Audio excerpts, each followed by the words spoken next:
أعوذ بالله من الشيطان الرجيم. بسم الله الرحمن الرحيم. إن الذين كفروا سواء عليهم أأنذرتهم أم لم تنذرهم لا يؤمنون. ختم الله على قلوبهم وعلى سمعهم وعلى أبصارهم غشاوة ولهم عذاب عظيم. صدق الله العظيم. بے شک وہ لوگ جنہوں نے کفر کو اختیار کیا ہوا ہے ان کے اوپر آپ کا ڈرانا اور نہ ڈرانا دونوں برابر ہیں. یہ لوگ ایمان نہیں لائیں گے. اللہ تعالیٰ نے ان کے دلوں پر مہر لگا دی ہے اور ان کے کانوں پر بھی مہر لگا دی ہے اور ان کی آنکھوں پر پردہ ہے اور انہی کے لیے آخرت میں بہت بڑا عذاب ہے. ابھی آپ کے سامنے سورۃ البقرہ کی آیت نمبر 6 اور 7 کی تلاوت ہوئی ہے. غور فرمائیے اللہ تعالیٰ اپنی ان آیات سے جو مراد ہے اسے صحیح طور پر بتانے کی توفیق عطا فرمائے اور پھر ہم سب کو اس پر عمل کرنے کی توفیق عطا فرمائے. ہم نے سورۃ البقرہ میں یہ بات پڑھی شروع میں کہ اللہ رب العزت نے اپنی کتاب کا تعارف کر کے بتایا کہ میری کتاب کا مقصد ہدایت دینا ہے اور یہ ہدایت دیتی ہے ڈر رکھنے والوں کو.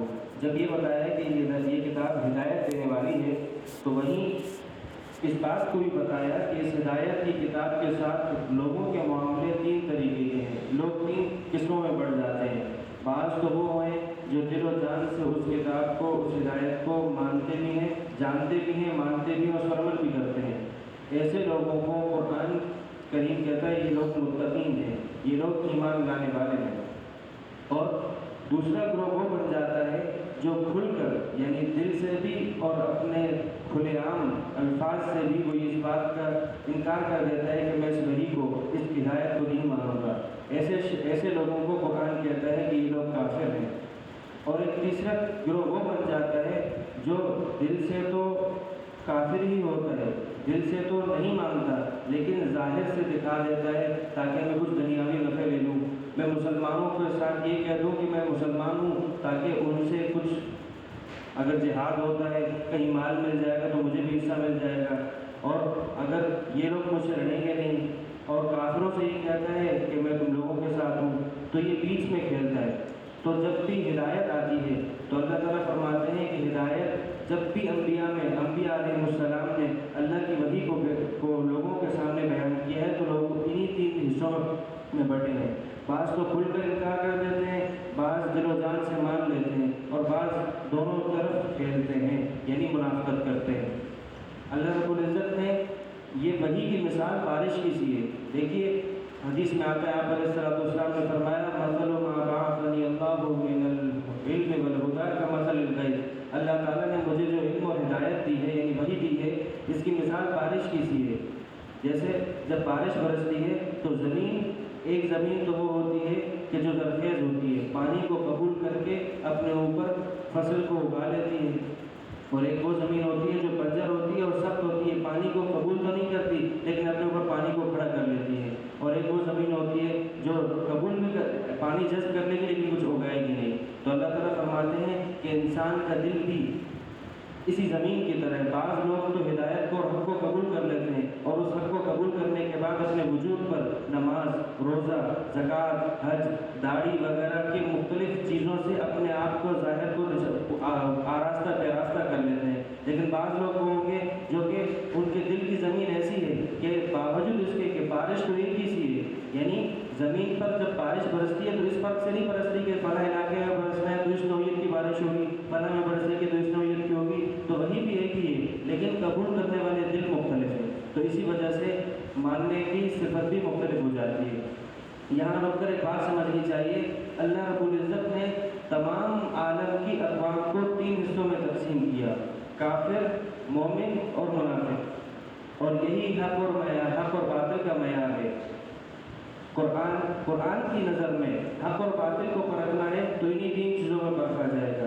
باقی اس کے علاوہ قومیت، لسانیت، علاقائیت کی بنیاد پر جو تقسیم ہے، اللہ تعالیٰ فرماتے ہیں یا ایھا الناس، اے لوگو، انا خلقناکم من ذکر و انثی، ہم نے تمہیں مرد اور عورت بنایا ہے، وجعلناکم شعوبا و قبائل، اور ہم نے تمہیں حصوں میں اور قبیلوں میں تقسیم کیا ہے لتعارفوا، تاکہ تم تعارف حاصل کرو. یہ کوئی حق اور باطل کا معیار نہیں. اگر ہم یہ کہیں کہ فلاں قوم والے کے اوپر فوقیت اور فضیلت کرتا ہے اور فلاں قوم والا فلاں قوم سے گھٹیا ہے، ایسا بالکل بھی نہیں. قرآن کی نظر میں حق اور باطل کا معیار ہے تو وہ کفر و ایمان اور نفاق ہے. باقی یہ چیزیں تعارف کے لیے ہیں. قرآن کہتا ہے آگے ان اکرمکم عند اللہ اتقاکم، ہمارے نزدیک تم میں سے سب سے زیادہ عزت اس کی ہوگی جو ہم سے جتنا زیادہ ڈرے گا. یہ نہیں کہا قبائل اور یہ حصے اور یہ تقسیمات صرف اور صرف پہچان کے لیے، تاکہ تمہیں پتہ چل جائے کہ کون کہاں کا ہے، اس کے بارے میں تمہیں معلومات مل جائے. لیکن حق اور باطل کی پہچان یہ معیار اور یہ مدار نہیں ہے.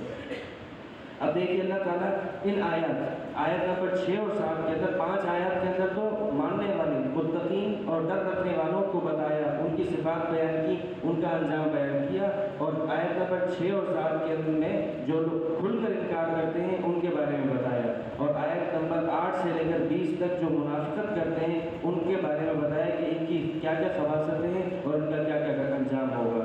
تو آج ہم آیت نمبر 6 اور 7 کے بارے میں پڑھتے ہیں. تو اللہ تعالیٰ فرماتے ہیں ان الذین کفروا، بے شک وہ لوگ جنہوں نے کھل کر کفر کو اختیار کر لیا ہے.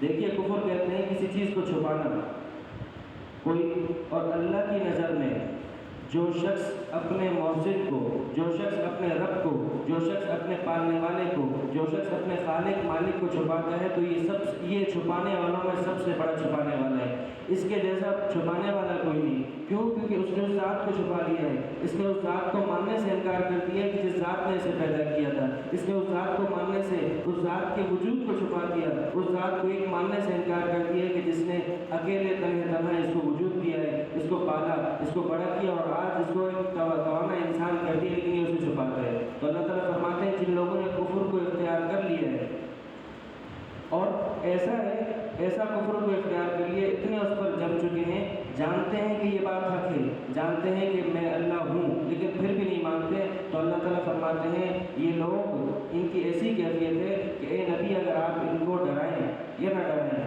تو ان کے لیے برابر ہے. ان لوگوں نے ایمان نہیں لانا، یعنی ان کی ایسی کیفیت ہو گئی ہے، انہوں نے باطل کو حق سے اتنی دور ہو چکے اور باطل کو اتنا اپنا لیا ہے کہ اب ان کے اندر حق قبول کرنے کی صلاحیت بھی ختم ہو چکی ہے. اور یہ کیوں ہے؟ کیونکہ انہوں نے، حالانکہ اللہ رب العزت نے ہر انسان کے اندر صلاحیت رکھی کہ وہ حق کو قبول کرے، لیکن جب ایک طبیب، ایک ماہر ڈاکٹر جب کسی مریض کو یہ کہتا ہے کہ دیکھو اس چیز سے پرہیز کرنا، یہ دوائی کھانا، لیکن وہ مریض پرہیز نہیں کرتا اور دوائی میں بھی کوتاہی کرتا ہے، تو ایک اسٹیج ایسا آتا ہے ڈاکٹر کہہ دیتا ہے کہ اب تم شفا تمہیں نہیں ملے گی، اب تم اسی بیماری میں مرو گے. تو کیا ہم یہ کہہ سکتے ہیں کہ اس ڈاکٹر کے اس کہنے سے اس بندے کی بیماری نہیں جا رہی، بلکہ اس بیماری کی جو اس اسٹیج پہ یہ بندہ پہنچا یہ اپنے کرتوت کی وجہ سے پہنچا ہے. تو اللہ تعالیٰ بھی یہ فرما رہے ہیں کہ ہم نے تمہیں قرآن میں ہم نے اپنے انبیاء کے ذریعے بار بار ڈرایا، لیکن تم نہیں مان رہے، اور تم اب ایک ایسی اسٹیج پہ پہنچ چکے ہو کہ اب تم پیچھے نہیں آ سکتے، اب تم ایمان نہیں لا سکتے. دیکھیے یہاں قرآن کریم نے کہا سواء علیہم اانذرتہم ام لم تنذرہم، اے نبی ان کے حق میں برابر ہے کہ آپ انہیں ڈرائیں یا نہ ڈرائیں. تو سب سے پہلے تو یہاں لفظ دیکھیے ڈرانا کا لفظ، یہ ڈرانا یہ اردو اور یہ ہماری زبانوں میں ڈرانے کا لفظ ہے، لیکن حقیقت یہ ہے کہ یہ عربی کا جو لفظ ہے انذار، اس کا مفہوم ادا نہیں کرتا. دیکھیے ڈراتا تو شیر بھی ہے، ڈراتا تو درندہ بھی ہے، لیکن کیا اس کے ڈرانے میں اور انبیاء کا ڈرانا ایک ہے؟ جب ایک آدمی کسی کو ڈرائے شفقت کی بنیاد پر، اس بنیاد پر کہ دیکھو میں تمہیں ایک ایسی چیز سے ڈرا رہا ہوں کہ اس سے بچ جاؤ، اس میں تمہارا ہی فائدہ ہے. ایک ماں اگر اپنے بچے کو آگ کے پاس جانے سے ڈراتی ہے تو وہ شیر کی طرح ڈراتی ہے نہیں، اس کا مقصد یہ ہوتا ہے کہ بھی میرا بچہ بچ جائے، اس میں فائدہ اسی بچے کا ہوتا ہے. تو انبیاء بھی ڈراتے ہیں، لیکن ان کے ڈرانے میں اور ہمارا جو اردو میں ڈرانے کا لفظ بولا جاتا ہے اس میں بہت فرق ہے. تو اللہ تعالیٰ فرماتے ہیں یہ ڈراتے ہیں اور ان کے ڈرانے میں تمہارا ہی فائدہ ہے. پھر فرمایا کہ تمہارا یہ نبی آپ کا ڈرانا اور نہ ڈرانا ان کے حق میں برابر ہے، لیکن آپ نے ڈرانے کا کام کرتے رہنا ہے.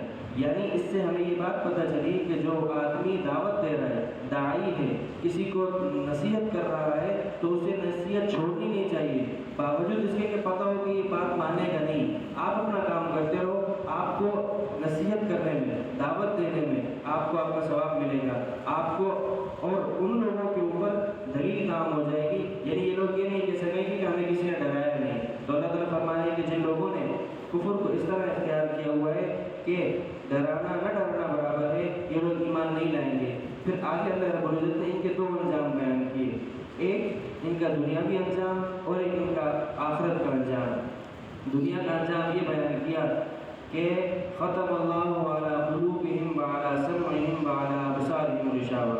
دیکھیے جب آدمی کسی بھی حق بات کو سننے کے تین ہی ذریعے ہیں، اگر آپ غور کریں، کوئی حق بات آپ کے پاس پہنچے گی تو ایک ذریعہ تو یہ ہے کہ آپ کے دل کے اندر کوئی خیال آئے، ایک ذریعہ یہ ہے کہ آپ کے کانوں میں کوئی حق بات پڑے، تیسرا یہ ہے کہ آپ حق بات دیکھ لو۔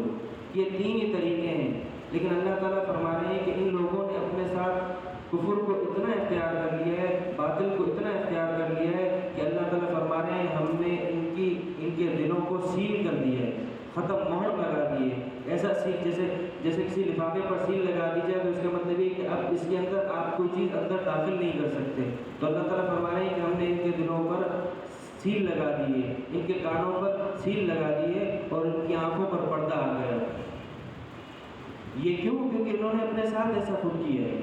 پھر فرمایا وَلَهُمْ عَذَابٌ عَظِيمٌ، اور انہی کے لیے قیامت والے دن، آخرت کے دن بڑا ہی عذاب ہوگا۔ دیکھیے یہ اگرچہ یہ آیات تو کافروں کے بارے میں ہے، لیکن علماء نے لکھا ہے کہ ان آیات میں ہمارے لیے بھی سبق ہے، ہم مسلمانوں کے بارے میں بھی سبق ہے۔ وہ کیا؟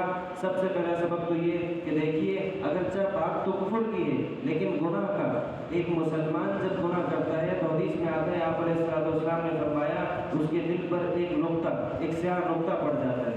اگر توبہ کرے گا تو وہ سیاہ نقطہ مٹ جائے گا، لیکن اگر اس نے توبہ نہیں کی اور اگلی بار گناہ کیا تو 2 نقطے ہو جائیں گے، پھر 3 نقطے، 4 نقطے، ایک وقت آئے گا کہ اس کا پورا دل سیاہ ہو جائے گا، اور جب دل سیاہ ہو جائے گا تو اس کو نیکی کی توفیق ہی نہیں ملے گی۔ بھئی اگر آپ نے ایک وقت کی نماز آپ سے قضا ہو گئی ہے تو اس نماز کی چھوٹ گئی تو اس کو قضا کرو اور دوبارہ اس کی کوشش کرو کہ نماز وقت میں پڑھو۔ لیکن جب نماز کو قضا کرتے جاؤ گے، ایک دن کی، دوسرے دن کی، تیسرے دن کی، ایک وقت آئے گا کہ نماز پڑھنے کی توفیق ہی آپ سے نکل جائے گی۔ آپ پھر ایک وقت ایسا آئے گا کہ آپ نماز کے بارے میں توہین آمیز جملے بولنا شروع کر دو گے۔ تو لہٰذا بات یہ ہے کہ گناہوں اور گناہ کا معاملہ بھی کفر کی طرح ہے کہ اس سے بھی دل داغدار ہوتا ہے، اس میں بھی دل پر چوٹ پڑتی ہے۔ لہٰذا گناہ ہو جائے، بشری تقاضا انسان سے ہوگا، لیکن گناہ ہو جاتا ہے، معافی مانگ لو اللہ سے، کہیں ایسا نہ ہو کہ تمہارا دل سیاہ ہو جائے۔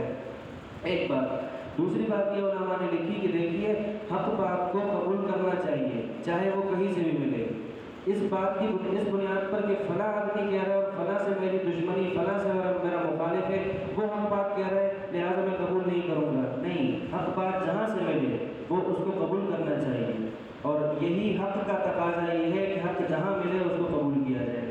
تو لہٰذا ان